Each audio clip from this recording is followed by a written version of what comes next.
पुऱ्या, डांगर घाऱ्या.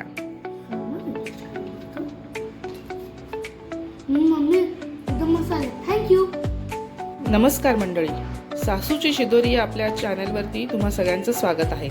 तर आज आपण बनवतोय डांगराची भाजी.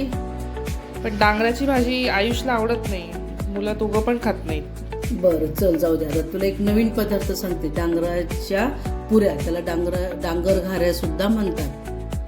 त्यासाठी आता आपल्याला काय करावं लागेल? आता हे बघ, हे डांगर जे आहे ना, ते डांगर बघ, त्याची साल अशी काढून घेतली. भाजीला पण मी काढून घेते आणि आता मी काढून घेतलेली. आता हे किसून घ्यायचं. आता आपण हे माझं साल काढून घेतलं आणि आता ते किसून घ्यायचं. हे बघा, आता आपण इथे डांगर किसून घेतलं आणि जेवढा डांगराचा किस घेतला तेवढाच गुळ घेतला, म्हणजे गोड लागतात. आता हे बघ, कढई ठेवायची, गॅस चालू करायचा आणि त्याच्यामध्ये ना, कढईमध्ये ना अगदी थोडंसं तेल टाकायचं. हा किस टाकून द्यायचा, गोळ बी टाकून द्यायचा आणि तो असं म्हणजे खूप शिजवायचं नाही, फक्त गोळ विरघळला ना तरी चालतं. त्याच्यामध्ये आपल्याला गव्हाचं पीठ मळून घ्यायचं आहे. हे बघ, आता बघ, याच्यात अजिबात पाणी टाकलेलं नाहीये. आता हे गुळाचंच पाणी झालेलं आहे. आपण फक्त गुळ वितळून घेतलेलं आहे आणि आता ह्या परातीमध्ये काढून घेऊ आणि थंड करून घेऊ.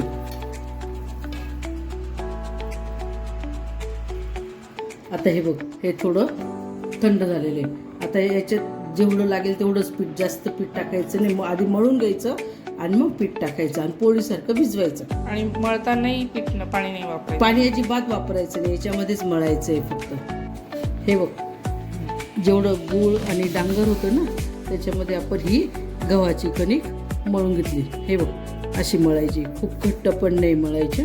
थोडं तेल टाक बरं. बस बस बस.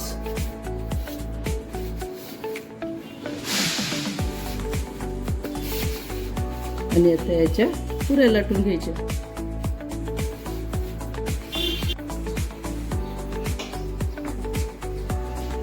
हे बघ, अशी एकदम पातळ लाटली बघ. धारदार वाटीने किंवा झाकणाने ना ते अशी कट करून घ्यायचे.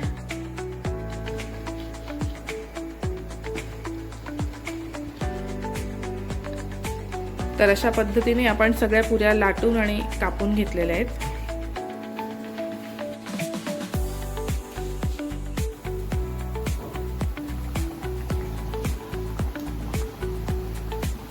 हे बघ, हे बघ, आता अशी तेलात सोडायची आणि मग अशी हे करायची. तर मंडळी, इथे आपल्या डांगराच्या गोड पुऱ्या म्हणजेच डांगर घाऱ्या बनून तयार आहेत. गोड पुऱ्या, डांगर घाऱ्या. मम्मी एकदम मसाले. थँक्यू. लाईक, शेअर आणि सबस्क्राईब करायला विसरू नका.